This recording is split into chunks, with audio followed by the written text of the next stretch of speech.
Jadi kula suwun seperti keinginannya Rasulullah sallallahu alaihi wasallam. Terus niki terakhir anna Rasulullah sallallahu alaihi wasallam kana layana hatta yaqra alif lam mim tanzil wa tabarakalladzi biyadil mulku wa qala las antawuf yufaddilani kulla suratin fil Qur'an bisab'ina hasanatan. Jadi di antara kelebihannya surat Tabarok adalah mengungguli umumnya surat dengan kelas 70 kali derajat. Jadi keunggulannya surat Tabarok itu bisab'ina darajah di bawah surat-surat yang lain. Sudah, ini surat Tabarok agak panjang. Tapi alhamdulillah dari semua itu surat Tabarok itu kalah bi qul huwallahu ahad. Jadi ini nikmat terbesar kita. Karena enggak perlu Tabarok, saiki porsi ini diturunkan jadi apa? Qul. Makanya banyak tarawih main apa? Qul. Itu bukan cari cepet, itu dalile musalsal ila Rasulillah sallallahu alaihi wasallam. Jadi ada sahabat itu kalau ngimami main kulhu. Di Indonesia masih mendingan kulhunya rakaat kedua ya. Itu enggak sahabat ini rakaat pertama ya kulhu, kedua ya kulhu. Masih mendingan di Indonesia dipakai selingan rakaat kedua. Singkat cerita sahabat yang makmum ini lama-lama mangkel, matur ya Rasulullah, ini orang yang kau pasrai jadi imam itu sering main kulhu. Akhirnya Nabi memanggil, ya fulan, kenapa kamu suka baca kulhu?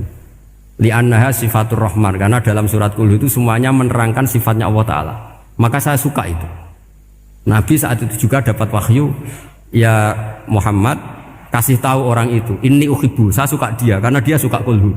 Nah, itu aja hafalkan itu. Jadi itu riwayat yang lebih menggembirakan itu. Jadi tidak usah Tabarok, cukup apa? Kulhu. Dan itu lebih mutawatir. Makanya kalau legenda dunia kiai itu kan ini ada cucunya Sayyidina Ali. Tuh, siapa yang bisa khatam Quran sekian menit, yang menang Sayyidina Ali ya, karena baca kulhu sampai 3 kali, yang dianggap takdilul Quran, sudah sama dengan baca Quran. Jadi ini ijazah terakhir, ini jadi porsinya tambah turun. Saya itu suka. Saya itu punya banyak penggemar lah di Jogja, di Jakarta. Memang agama ini harus mudah. Saya itu kalau baca kulhu itu sampai nangis. Nangis saya bukan karena faham atau haru, itu enggak. Sebaik itu Allah. Masa gara-gara hafal kulhu, main kulhu dicintainya? Ya karena memang Allah itu benar-benar zat yang baik. Makanya saya punya teman itu kurang ajarnya Masya Allah. Kalau tes ditanya rukun Islam berapa, nawakidul wudhu berapa, muftitatus sholat berapa, semuanya dijawab la ilaha illallah. Terakhir ditulis kafir Pak, sama anak nyalahno iki. Nyalahno la ilaha illallah kafir apa ndak? Gurune bingung kan akhir. Di ek iku la ilaha illallah kok di ek. Akhirnya bocah diceluk, "Cung maksudem piye? Mun sampean wani ngeek Pak, kafir Pak." Akhirnya sugahno ribet-ribet. Pertanyaan apa tuh? Ma mubtilatus sholat ya la ilaha illallah. Nah gitu wudu ya. Tapi jangan tiru loh. Lah gurune kok ngeek kawani kafir. Siapa yang berani ngeek la ilaha illallah? Ya ana meneh sing beli. Angin belinge itu disurati wong tuane. Kalau nu mondok sarang era kuno, jadi ijek lugu wong. Surati wong tuane, kowe gak susah, wong tuamu disurati. Tenang ya Gus, bapakku buta huruf. Jadi wis disurati, gak ngefek wong bapaknya buta huruf. Nah, di Islam, saya ulang lagi di Islam. Dengan tanda kutip kesalahan-kesalahan kecil gini ku zaman Nabi, sahabatnya Nabi, iku kabeh iku dadi berkah. Makanya enggak ada ilmu sebarokah kayak zaman Nabi. Wong goblok wae dadi berkah. Sampai Nabi ngendikan aksaru ahlil jannah al-bulu, akeh-akeh penduduk swarga iku wong goblok. Mergo wong goblok iku piye? Apa dimangkeli iku ya gaweane pangeran. Nabi itu pernah disomasi wong goblok. Itu ya piye? Nabi kan cerita kiamat tuh gini. Yang kemarin nggak jadi itu. Kiamat di Indonesia kan berapa kali ya? 999 terus 2000 berapa? 12 terus Jumat apa kan sering mau ada kiamat. Saya sering ditanya tamu, Gus, entah ini kiamat teng putih, entah ini barang aku aneh-aneh. Ngkarwan layak alamuha illahu bokas bakas. Nak misalnya tenan piye Gus? Ya tenan sing entek Gus se, anak aku gak. Wah sesuk tak ngenteni kiamat ora sido kiamat. Aneh-aneh. Saya ulang lagi. Ketika Nabi cerita dasarnya kiamat itu sahabat itu enggak mikir. Padahal mereka orang-orang pinter. Si mikir wong desa. Ya Rasulullah mata sa'ah. Engkau itu cerita kiamat terus tapi enggak jelas tanggalnya. Lalu itu kapan? Wah kaget sahabat. Oh, pinter juga.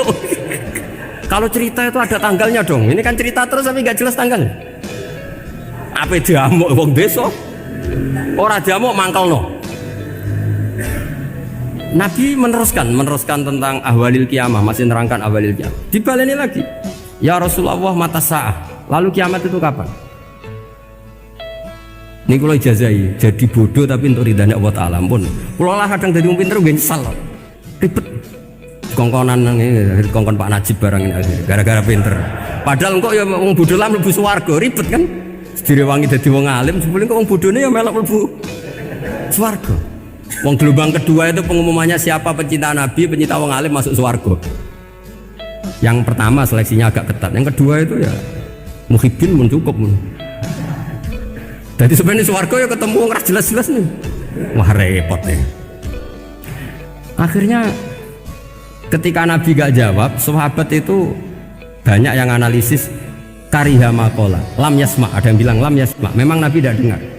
Ada yang analisis sami'a wa kariha maqala. Sebenarnya Nabi itu dengar tapi gak suka karena pas khutbah masih diinterupsi. Karena diulang-ulang lagi akhirnya akhirnya Arabi tadi mengulang-ulang lagi, akhirnya Nabi jawab.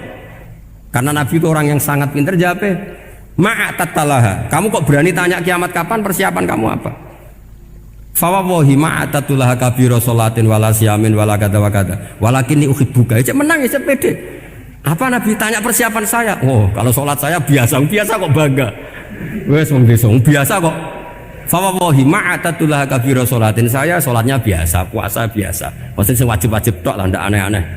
Tapi walakinni uhibbuka, tapi saya ini mencintai engkau. Apa jawabannya Nabi? Almar'u ma'aman ahabba. Dan itu melegenda seluruh dunia, baru kayak Bedui.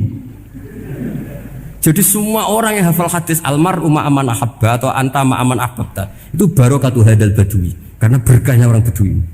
Dan hadis itu mutawatir karena dikatakan Nabi ketika khutbah, orangnya banyak yang hadir banyak. Barokahnya orang Bedui, gak disopan santun. Mukjizatnya Nabi seringnya gara-gara orang Bedui. Nabi khutbah, wis khutbah cerita akhirat, cerita kebaikan. Ya Rasulullah, khutbah mohon bakas akhirat kebaikan. Sekarang itu tidak ada hujan, halakatil amwal.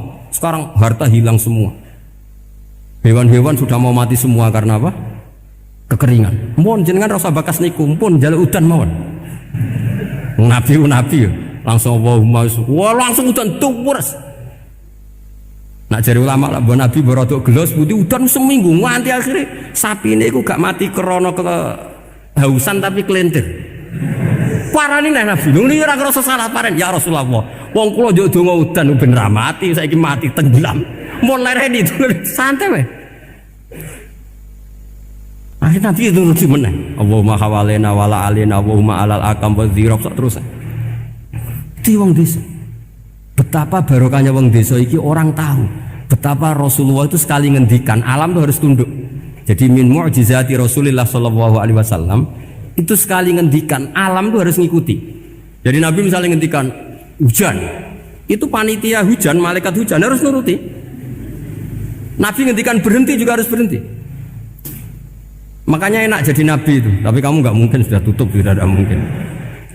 Makanya Nabi itu pernah minta dalam satu maidah, ya fulan saya ambilkan dirok. Dirok itu kaki kambing yang depan, diambilkan. Ambilkan lagi, diambilkan. Ambilkan lagi ya Rasulullah, bukankah kambing hanya punya dirok dua, kaki depan dua? Andaikan kamu bilang iya, maka akan selalu ada dirok selagi aku minta-minta. Karena alam ini akan mengikuti. Jadi Nabi misalnya mau dahar gitu ya, kok Nabi ngendikan ya Jabir, ini jangan kamu entas, yang entas harus saya. Ini cukup untuk makan orang banyak. Nabi sekali ngendikan cukup. Nasi ini punya konstitusi, harus cukup. Karena Nabi ngendikan cukup. Itu hebatnya Nabi. Beliau punya spesial. Alam ini harus nurut sama beliau. Makanya disebut wadhabu wal ghazala yasyadani laka birrisalah. Semuanya itu harus tunduk. Nah, akhirnya syafaat-syafaatnya Nabi itu gara-gara wong desa-desa. Saya itu pengagum wong Bodoh ya, termasuk hadisul Arabi tadi. Ada orang desa tanya, "Ya Rasulullah, nanti kalau saya mati itu yang ngisap siapa ya?" Allah ya. Wah, bagus lah. Terus langsung mulai. Barang mulai abe guyu-guyu. Nabi piye karepe? Dipanggil lagi. "Ya Arabi, kenapa kamu tertawa-tawa terus pulang?" "Ya baguslah kalau yang ngisap Allah. Selama ini hubungan sama Allah saya baik-baik saja." Tapi Nabi muji faqhu hadzal Arabi. Wis pinter kowe cong. Terus pernah lagi ada orang Bedui tanya, "Hal yadhakur rabbu ya Rasulullah? Apakah Tuhan itu pernah senyum? Pernah tertawa?" "Naam," kata Nabi. Ya pernah. Lan na'dima min rabbin yadhaku khairan. Kalau Tuhan pernah senyum, pernah tertawa, wah orang kalau pernah tertawa itu pasti baik. Ya baguslah, enggak apa-apa. Jadi makanya ini unik ya. Islam itu agama yang unik. Agama yang berkah, yang alimnya ya ketulungan, yang bodoh juga ketulungan. Karena memang agama ini untuk semua, lil alamin, untuk semua. Maka kata Imam Ghazali, Allah mengutus Nabi itu diutus ke raja-raja, diutus ke pedagang, diutus ke aromil, diutus ke fukara, diutus ke birokrat, diutus ke apa saja. Ila jami'i sunufin nas, ila jami'i asnafin nas. Bahwa semua yang mengapresiasi kenabiannya Nabi itu mulai raja, pedagang, PNS, birokrat, orang miskin, orang apa saja mengapresiasi dakwahnya Rasulullah Shallallahu Alaihi Wasallam.